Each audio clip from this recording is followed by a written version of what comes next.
Okay, we are continuing in Genesis. We are getting back to our series after 2 weeks off.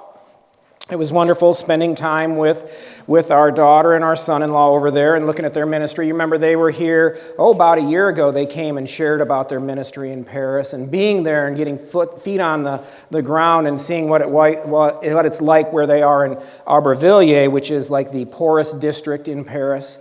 It was interesting. It was like being in, honestly, Iran or something when you look at the whole culture around there. So it was good to be there, and now we're so glad to be back, and we are now in Genesis chapter 16. I am going to read just verses 1 through 6. There's a lot of story here that you can read on further in your time in the afternoon today or through the week, but we're going to read verses 1 through 6, and if you're using one of our handy-dandy little journals here, we are on page 62 to make it easy. So Genesis 16, verses 1 through 6, I'm going to ask you to stand with me in respect to God's word. And this is what it says. Now Sarai, Abram's wife, had borne him no children. She had a female Egyptian servant whose name was Hagar. And Sarai said to Abram, "Behold now, the Lord has prevented me from bearing children. Go in to my servant. It may be that I shall obtain children by her." And Abram listened to the voice of Sarai. So after Abram had lived 10 years in the land of Canaan, Sarai, Abram's wife, took Hagar, the Egyptian, her servant, and gave her to Abram, her husband, as a wife. And he went into her, and she conceived. And when she saw that she had conceived, she looked with contempt on her mistress. And Sarai said to Abram, "May the wrong done to me be on you. I gave my servant to your embrace, and when she saw that she had conceived, she looked on me with contempt. May the Lord judge between you and me." But Abram said to Sarai, "Behold, your servant is in your power to do to her as you please." Then Sarai dealt harshly with her, and she fled from her. You may be seated. Kind of a harsh passage, isn't it? Not exactly Sunday school material for the children, so we'll just be glad that they're not up here. But we're at the point now in this life progress of Abram that we've been talking about, where he becomes that man of God that we see in the book of Hebrews chapter 11, the man who could trust that even if God required him to sacrifice his only son to him, that same God was able to raise him from the dead. That man of faith, Abram, that became known as the what of God? Friend of God. Okay, so now as we go through that narrative of Abram's life, it takes a little turn at this point, and it zooms in on Sarai, his wife, and her plight. And that's as it should be, because she is a very important part of Abram's journey of faith to becoming that man of God that we see, that friend of God who had such faith. Do you realize it? Do you know this about our world? There are 3 theistic religions in the world. Only 3. Theistic means it believes in a God. Do you know what they are? Judaism, Islam, and Christianity. Those are the only 3 theistic religions in the world. And all 3 of them, this intersection point down here, you know what it is? Abraham. They all stem from Abraham, exactly. Or as we're saying here, because he hasn't changed his name yet, to Abram. And he became this man of God. Well, Sarai is a really, really, really important part of his journey of faith from the lowlands down here to where he would lie about his wife being his sister, to the point where he was able to trust that God could raise his son from the dead. But she wasn't just a part of Abram's journey, you see, because it was her journey too. And Sarai was on a journey of faith just like Abram was. It was her journey too. In fact, turn with me to the book of Hebrews, chapter 11. It'll be up here on the screens if all you've got is your journal, and then you can make a note of it. Hebrews chapter 11, the faith chapter, looking at verses 11 and 12. Look what this says about Sarai, or in the New Testament, Sarah herself. It says this, by faith Sarah herself received power to conceive, even when she was past the age, since she considered him faithful who had promised. Therefore, from one man, and him as good as dead, were born descendants as many as the stars of heaven, and as many as the innumerable grains of sand by the seashore. Sarah became quite the leader and person of faith herself. And that passage says some really powerful things about Sarah. I like the way the Greek reads. It says, literally in the Greek, it just says, faith, Sarah, herself, barren.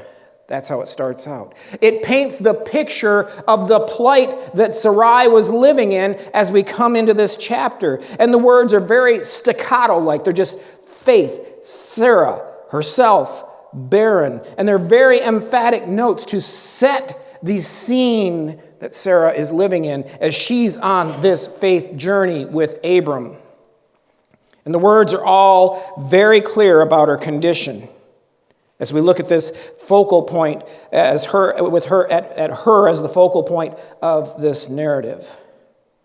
Now, if you remember, when we just left off with Abram 3 weeks ago, can you remember back that far? It was a long time, I know. I don't remember things so well sometimes too. But as he was waiting on the fulfillment of the promise, where we left off with him, that God had just come to him. And I mean, when I say the promise, I don't mean just a promise, but the promise that he was given in Genesis chapter 3, began in the garden and not ended at the cross, but was fulfilled at the cross. And that promise was what? For Jesus. And as Abram was waiting for this promise to come to fruition, we saw where God came to him and brought him this really meaningful and powerful experience. And God cut a covenant with Abram, promising that this seed, this blessing of the world, the solution to all sin in the world, the answer to the promise was going to come through him biologically. Because we saw where Abram had started looking and said, well, maybe it'll be Lot, my nephew. Maybe it'll be Eleazar, my chief servant. Because you know what? Sarah and I, we've been trying for 75 years now, and we haven't had any kids. So I'm not thinking it's going to happen. And God comes to him and says, no, Abram, it will happen through you. And he cut a one-sided covenant with Abram. And this amazing experience. That it would all be done by God and in his power and in his time. But let me ask you, did that necessarily guarantee that the child of the promise would come through Sarai? Think about that. They haven't been able to have children. She is now 75 years old. No, he's 75. She's 65 at that point. And God is saying, no, Abram, it's going to come through you. But God didn't say you too. Did it guarantee that it would come through Sarai? Everybody's like, I don't want to answer because it'll be wrong. No, this would be yes. This would be no. You can even just shout it out. I think it probably did in God's context, but I think as Sarai saw it, she's like, I don't think I'm included in that.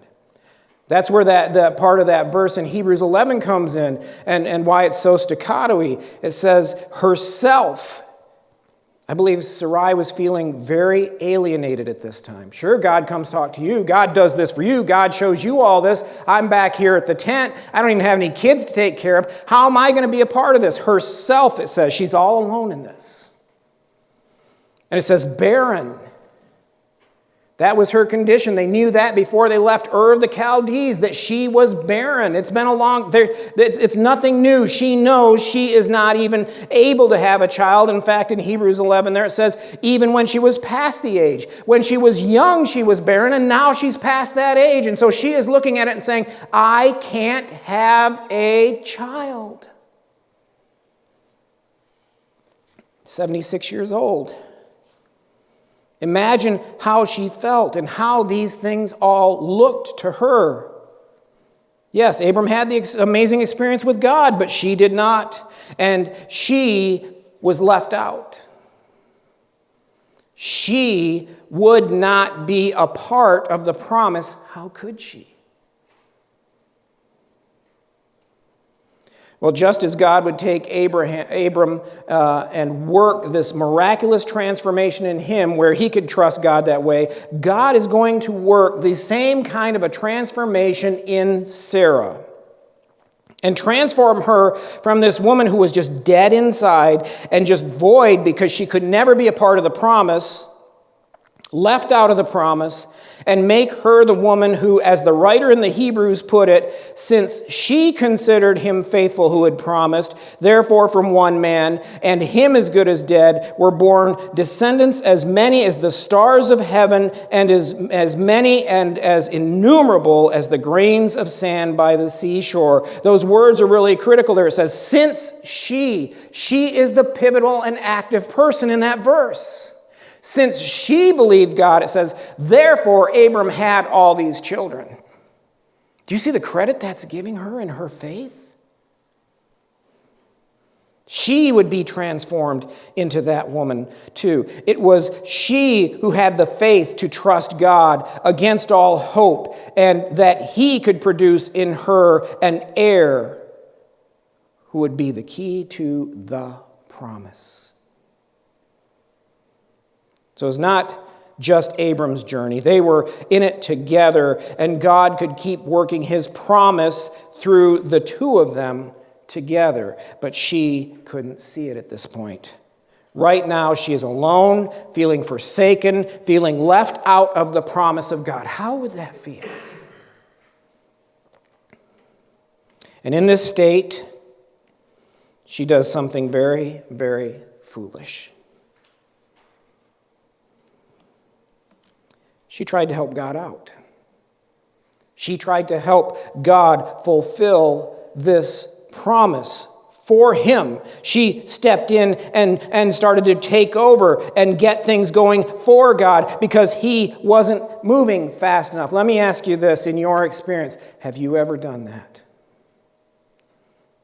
You've been praying for God to do something. You've been hoping for God to do something. You've been waiting for God to do something. But he just takes so long. And it's time to take over and do it yourself. That's exactly how Sarai felt at this point. She tried to help God out. I mean, you've had times in your life, right, where you need God to do something only he can do, and he just doesn't seem to be moving quickly enough in your opinion, and so you think it's time to help him out. I asked you if you've done that. Now think about those times when you've done that, because several of you nodded, and tell me this, how did it work out for you? It's kind of like in Princess Bride, cheap miracles, Doesn't work out so well for us, does it? We've all heard the saying, God helps those who help. Yeah, it's a common. You know where in the Bible that one is? It's not. It's a long debated thing, and I've heard it came from Ben Franklin and from this person and that person. This whole discussion actually goes way back to the Greek Empire and way back into all the philosophers. God helps those who help themselves.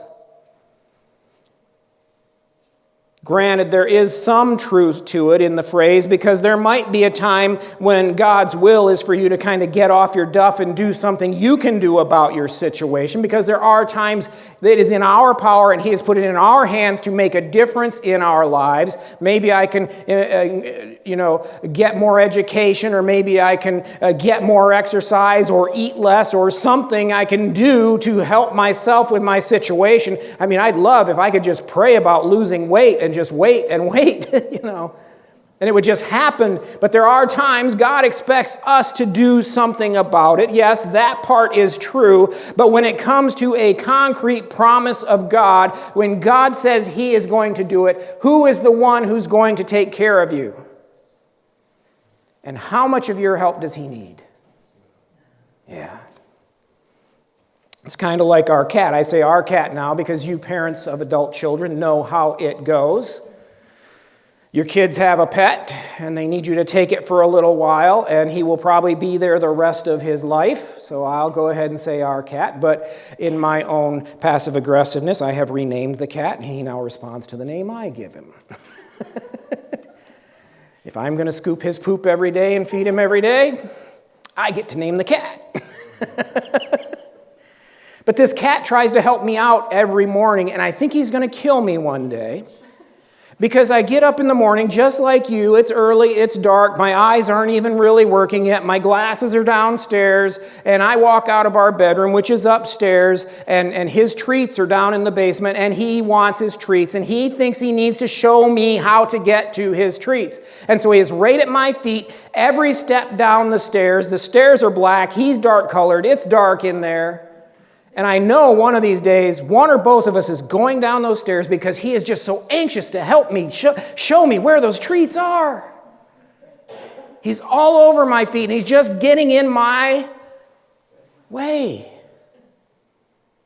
We do that with God.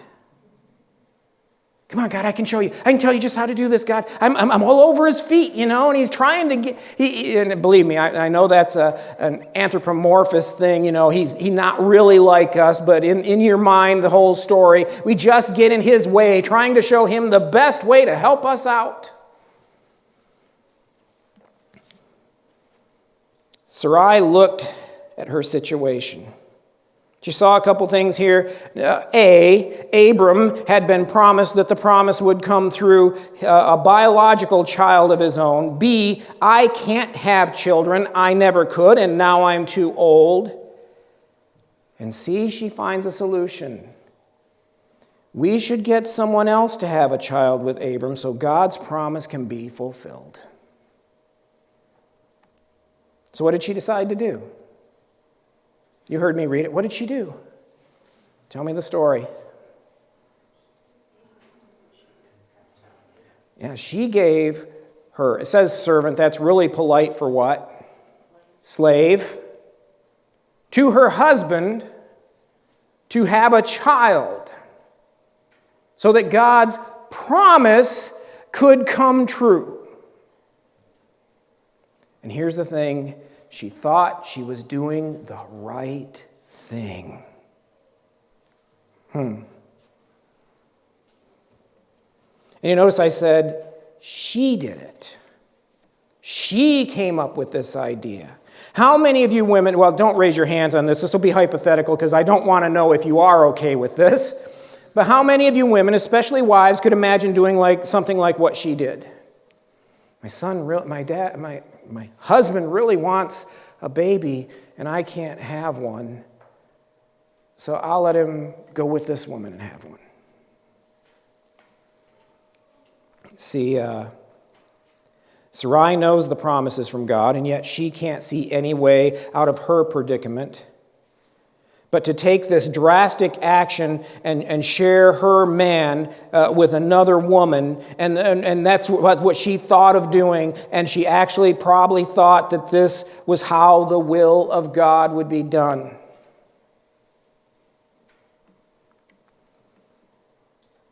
I've known people in drastic situations before who would do something you would never imagine they would do. That's not like this person. They wouldn't do something like this, but they get in this desperate situation, and even though everything inside them, and as you watch things, this is wrong, I've heard so many people use this one phrase. Think of yourself if you ever heard anybody say this. After they've gotten caught in some kind of situation or doing something, and they say, I had no choice. You got it. I had no choice. What was I supposed to do? I can tell you in 30 years of ministry how many times I've heard that phrase, I had no choice. Did she? Did she? Of course she did. Of course she had a choice. Friends, let me tell you, whenever you are faced with the choice of failure or compromising your faith and convictions, choose your convictions. Every time.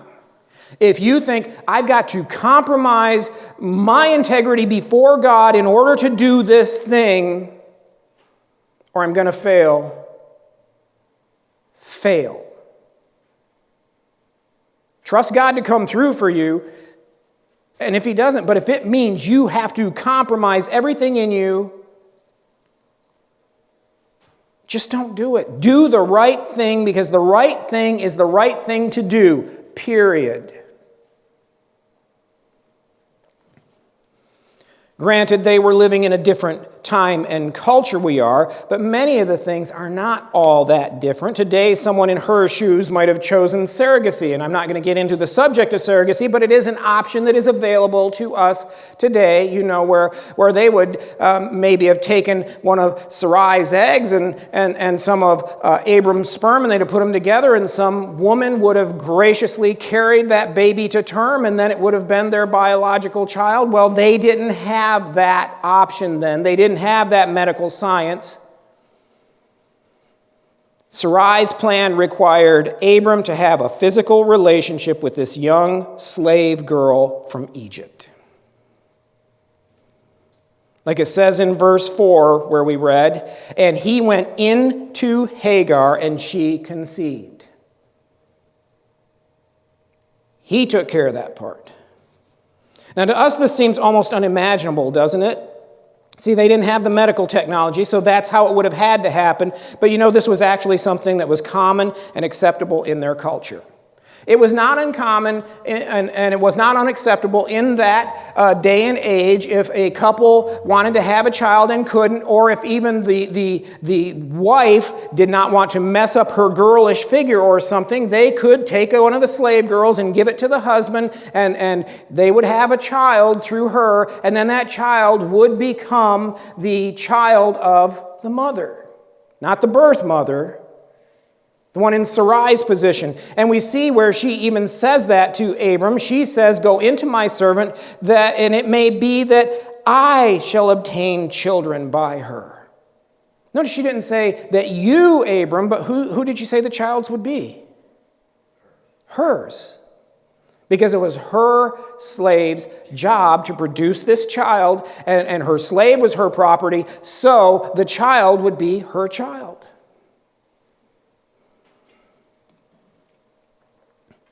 Here's a truth for you to remember and just embed deep within your heart and mind. Just because something is culturally acceptable doesn't make it what? Right. It was true in Abram's day, it's true in our day. Just because the culture is saying, hey, go with this, this is a good way to do it, we're all okay with this, maybe that should actually warn you to go the other way. There are tons of things that our world would tell us are acceptable today, and they are wrong, and they are sin. Christianity is charged with being countercultural, and you know what? It is. And it should be.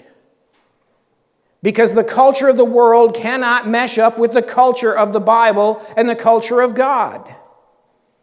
We are kind of called to be, we're to be in the world, but not, what did Jesus say? Of the world. We are to be different. They should look at us and say, boy, you guys are different. I hear one preacher I like to listen to, and he said so many times, he says, for the last 30 years, we, the church, have been trying to convince the world that we are no different than they are, and now they look at us and they say, you're right. So why do I need what you're offering?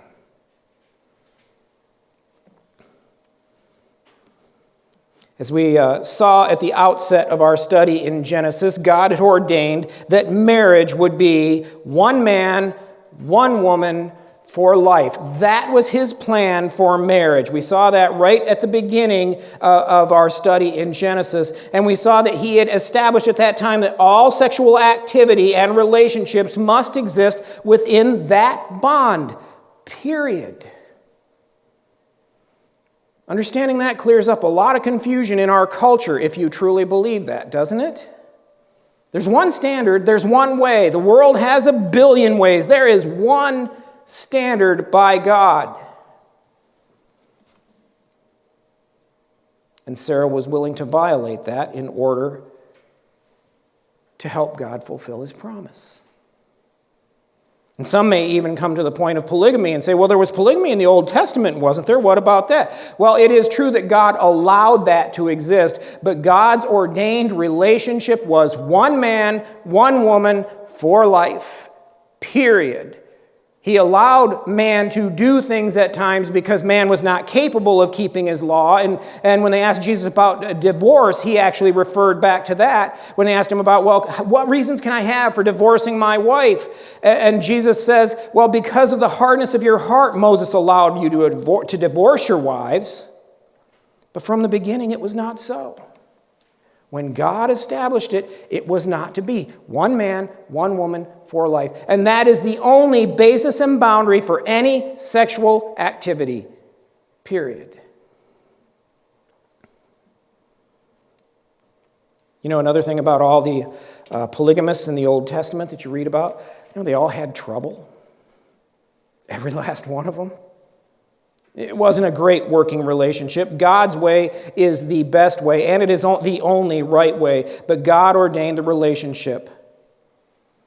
Now we see Sarai being willing to step outside it to help God fulfill his promise.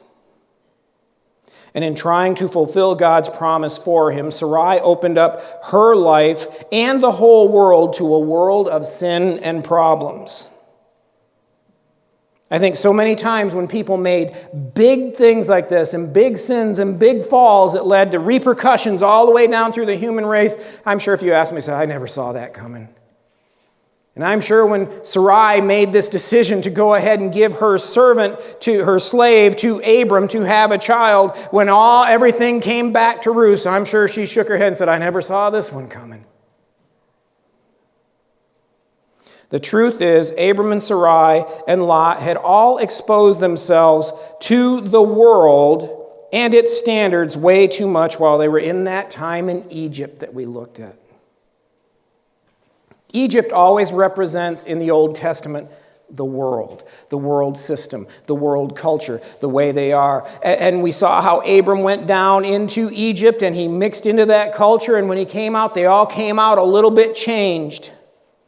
A little time in Egypt went a long way. Let me tell you something, folks. A little time in the world will go a long way. And it takes a long time to get it back out. Look at verse 1. Where did Sarah get this little maid that she was using to keep God's promise for him? Where'd you get her? Egypt. Yeah, she was probably one of the maids that was given to Sarai when Pharaoh took her in, when Abram lied and said, she ain't my wife, she's my sister. Go ahead, have her. And he paid all this dowry and gave him all these things. And when they left, they took all these things with them. And that's probably exactly where where Hagar came from. She was a leftover of their time in the world. And now that's where Sarai looks for her answers. It's like that time in Egypt just keeps echoing in their lives. First, Lot and his desire to live in a place that looked like Egypt. We saw that. Well, we saw where that left him, and we're not even done with that story. Now this young slave girl from Egypt is supposed to become the answer to Sarai's problem of infertility. And Sarai was going to use a culturally acceptable practice that was completely outside the bounds of God's ordained dictates to fulfill a promise for God that she apparently didn't think he could fulfill himself. What could go wrong? Well, one thing that went wrong was that her plan kind of worked. Hagar got pregnant right away. Hagar got pregnant. Abram would now have a son, or at least he knew a child at that time. They didn't have the echosonograms and all those things. We got one picture of baby Bella early on, and I did this last week. I was comparing the picture of her face from that sonogram with the pictures of her face now, and it looks like her. You can see their face now. Well, they didn't have all that, so he was at least going to get a child, but the promise of a son. And many nations would come from this son, just as God had promised. However, look at verse 4. It says, and when she saw that she had conceived, that's Hagar, she looked with contempt on her mistress. She was able to throw, the slave girl was able to throw her nose a little higher and look down her nose at her very mistress or master. Because look what I did, and you couldn't. This caused a lot of long-lasting problems, some of the problems that go on to this day. Did you know that Islam exalts Ishmael as the real heir of Abram to this day? This child born from this slave girl here, and teaches that Abram and Hagar and Ishmael journeyed together to the city of Mecca to live for a while. And that it wasn't actually Isaac who was offered on the altar in the city of Jerusalem, but it was Ishmael. The Dome of the Rock covers that very area. It is, I don't know, Gary probably knows this, that their second or third holiest site, the Dome of the Rock, where the temple's supposed to be, and is the second holiest site in Islam. And they believe that is where Abram offered Ishmael, not Isaac. The repercussions of her choice at that day, here we are 3,000 years later, and it's still going on. In Ishmael's name, many are led away from the true faith in God and are held in a slavery and bondage to Islam. And I know that's not very culturally appropriate to say, is it? But it is the gospel truth. Because any religion outside of the religion that says that Jesus on the cross, in the tomb, raised from the dead, is the answer to our sin problem, anything other than that leads to slavery and bondage. There is only one truth. Now, this whole account just smacks of the Garden of Eden all over it. This woman, the woman, Eve, or Sarai in this case, sees as God is holding out on her and is tempted to do something outside the bounds of God's decree. She shows it to her husband, and he concedes. And just in case you think I'm putting all this on Sarai, I'm not. Look at verse 2. And Abram listened to the voice of Sarai. Let me ask you this.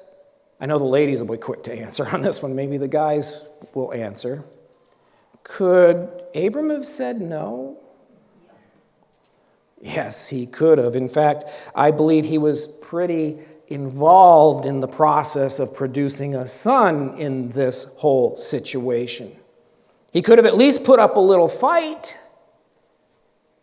I got to tell you, folks, this is why I never listen to Lisa. Or I listen and I go do what I want anyway, right? No, she'd say yes, but no, that's not really true.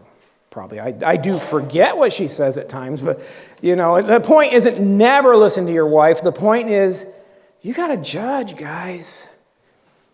You can't do just like Abram and Adam. They both passed the buck, didn't they? Remember what Adam said? Lord, the woman you gave me the fruit. Don't look over here. There's nothing to see. Right? And Abram's able to say, hey, she told me to, God, what else could I do?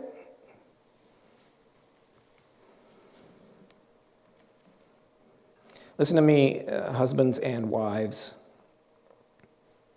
If your spouse ever tries to get you to do something that is wrong, something that goes against what God has ordained, you not only have the right, but you have the obligation to speak up and say no. Period. If we ever turn a blind eye to what our spouse is doing, we are just as responsible for the outcomes and just as responsible for the sin that comes of it. Could have gone either way. Abram should have said no, but he didn't. Adam should have said no, but he didn't. And both of these times it led to heartbreak and hurt and pain for everyone involved and people who didn't even exist yet. We don't have time to go into it now, but you can read the whole story in Abram's heartbreak. If you read Genesis chapter 21 this week, you'll see how heartbroken he is 13 years later when Sarai decides now she's got Isaac, and she decides she's had enough with this Hagar woman and her son, and she says, take them and get them out of here. And that is the last time Abram sees Ishmael as a 13-year-old boy who he has raised for 13 years, and now he has to send him away forever. Send him out into the desert with a couple jugs of water. And he's his father. It led to that kind of heartbreak. We never really hear of Ishmael again. We'll hear of some of his ancestors and stuff, but we really never hear of him again until it describes Abram's funeral, where he and Isaac come together and meet at the funeral.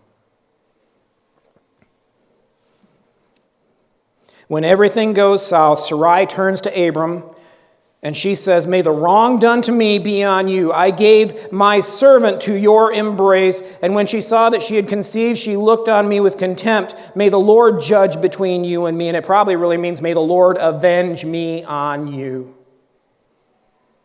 It still smacks of Eden, where everyone was throwing blame at everyone else for what they had done wrong. She passes the buck and said, "Abram, this is your fault." And Abram passes the buck and he says, "Behold, whoa, woman, your servant is in your power. Do to her as you see fit. Leave me out of this." And Sarai commenced to whooping on Hagar.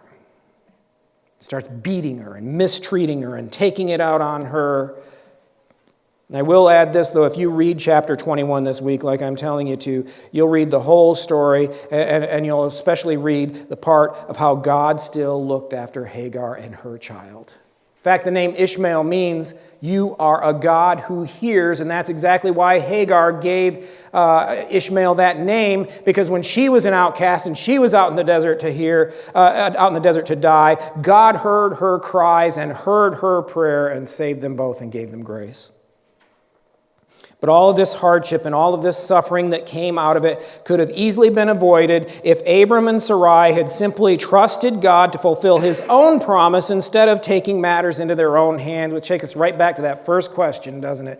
When we have done the same thing. Because we've all done this. We read a verse like 1 Peter 5, verse 7 says, "Casting all your anxieties on him," that's Jesus, "because he" what? Do you know that verse? He cares for you, yes. Cast all your cares on him because he cares for you. And we read that and we get all fired up and we're all ready to trust God. And we put all of our cares on him. And then it seems nothing happens. Moses makes a point of letting us know that it has been 10 years since since God first made that promise to Abram. 10 years he's been waiting for this son. We know with Isaac it'll be another 23 years waiting for God to answer your prayer, to keep his promise. Might you have thought it wasn't going to happen by then? You've had times like that, right?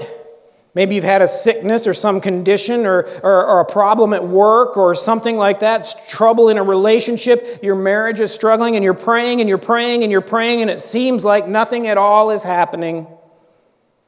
Maybe you have a loved one or a child or a grandchild who's not walking with Christ and you're worried to death about where they're going to end up. And you're praying and you're praying and you're praying and you see nothing happen. You could easily find it necessary to start trying to manipulate things and trying to make things happen by yourself instead of allowing God to. And I'm not saying you don't share the truth with your children, grandchildren. You don't talk about your marriage. You don't do these things. I'm not saying that. But you put the outcome in God's hands and you pray and you trust. We saw how Sarai could have been thinking, God said the promise would come through you, Abram. He did not say it'd come through me. And so we find a way around. In fact, she did use some pretty strong language. She said, "Behold, now the Lord has prevented me from bearing children." This is all God's doing. He's given up on me. She put the problem squarely on God's shoulders. Well, and you can try and manipulate your kids, or you can try and help your financial situation by doing something that God is not in favor of, or something that could even be, you could cheat on your taxes to get more money. You can hide things. You can do all kinds of things that are outside of the bounds of what God tells us to do to try and help him out. And how's it going to work out for you? I have to tell you this, the church I grew up in had a prayer meeting every Wednesday night. We have one, it's the first Thursday of the month? Second Thursday of the month, thank you. And I just hope you'll all be coming out and we're praying together and we're bringing each other's needs before the throne of God and we're praying. It's a critical time. The church I grew up in, I know I talk fondly of it because it was such a foundation in my life, but they had it every Wednesday night. They had a prayer meeting, and my mom was the secretary there for 30 years. She typed up the prayer sheets, and they would come in, and at the end of we'd have a little Bible study, but then we'd all get on our knees and actually just take these needs and these names before God and pray for people in our church and community. And one of the columns that was on that prayer sheet was people who did not know Christ yet. As the church secretary, my mom made sure that my grandfather's name was on that list every single week because he did not know Jesus Christ as his Savior. I think that name was on that list for 40 years, and we prayed and we prayed and we prayed, and you could have easily given up. It's like, Grandpa is never going to believe in Jesus. Till the year we got married. We came home for Christmas, and my brother called and he said, Grandpa's not well. If you want to see him, you better get up here quick. And we walked into the hospital and saw him there, and my dad had led him to Christ. Not some evangelist, not some preacher, my dad. And those prayers of 40 years were finally answered, and he accepted Christ. And I can tell you, and Lisa can tell you too, he was a changed man when we saw him. It wasn't just lip service. And so now for the past 37 years, he's been in heaven because people prayed and trusted God to fulfill his promise. Doesn't always happen the way we think it is. Sometimes God may say no. We know Paul had this where he says, 3 times I sought God on this thing to take care of this for me. And 3 times God said what? No. And followed up with, my grace is sufficient for you. Well, I'll tell you, if God says that, what you have to trust is this. If God says no, he has a good reason. He's got a better plan than what you're thinking of. We can see how well Sarai's plan worked. Right? Number 2, if you could have fixed it yourself, you probably would have already done it. So you might as well just keep trusting God to do what he said he could do. Number 3, if you give in to compromising his principles or manipulating things, you're going to make a mess out of things. So you hold true and you pray and you wait and you wait and you pray and you trust God to fulfill his promise. The promise was made by God. Whose job was it to keep it? God's. And Sarai forgot. Let me give you this one caution. Make sure that the promises are actually promises. It's not about get rich quick or anything like that. It's not that I can pray and say, well, God gave me a promise I would be thin and attractive, because that's obviously not working. You know. There are some promises that are very concrete. Romans 10:13. Everyone who calls on the name of the Lord will be saved. That's a good promise, isn't it? John 6:37, Jesus talking says, all the Father gives me will come to me, and whoever comes to me I will never, do you know that one? Cast out. Jesus says, you come to me, I'll never kick you out. Matthew 28:20, just the end of the verse, Jesus says, behold, I am with you always, even to the end of the age. Is Jesus always with you? That's echoed in Hebrews 13:5, where Jesus says, I will never leave you or forsake you. He never promised to make us rich or keep us always in perfect health. He does do things. He helps us. He answers our prayers. But one thing he has promised us is that he will always be with us no matter what we face. And then the question is, what are you facing today? We've had a special time of prayer today. It was God orchestrates this stuff. You know, we had a special time of prayer today because some people need a touch from God. What are you facing? We know we couldn't bring up everyone's needs because we don't even know them. And sometimes it might feel like God is holding out on you. Let me tell you, he's not. He's got his plan. Just don't give in to that thought. We see where that landed Sarai, and we see where it landed Eve, thinking God was holding out. Like I said, it was another 13 years before God gave Sarai the child he had promised. It was decades before my grandfather gave his heart to Jesus Christ. Decades of prayer. But he did it, and he proved himself faithful to his word. Isaiah 40, verses 28 through 31 encourages us. It's a very familiar passage, and you probably all kind of know this passage. We're going to put it up on the screen because what I want us to do is I want us to read these words together. Read this with me. Have you not known? Have you not heard? The Lord is the everlasting God, the creator of the ends of the earth. He does not faint or grow weary. His understanding is unsearchable. He gives power to the faint, and to him who has no might, he increases strength. Even youths shall faint and be weary, and young men shall fall exhausted. But they who wait on the Lord shall renew their strength. Isn't that a great promise? Oh, they will. Yes, keep going. They shall mount up with wings like eagles. They shall run and not be weary. They shall walk and not faint. Great words of encouragement. You know, I did a very brief study here. You look at that word wait there in verse 31. Those who wait on the Lord. It has a very special meaning. It means this. Wait. It's pretty simple. You've prayed. God's heard. He's promised. Wait. He may not come in your timing, but he will come. And no matter what, he'll be with you the whole way. Don't get out ahead of God. Don't bargain and manipulate. Just wait. And God will prove himself faithful in every single thing he has ever promised.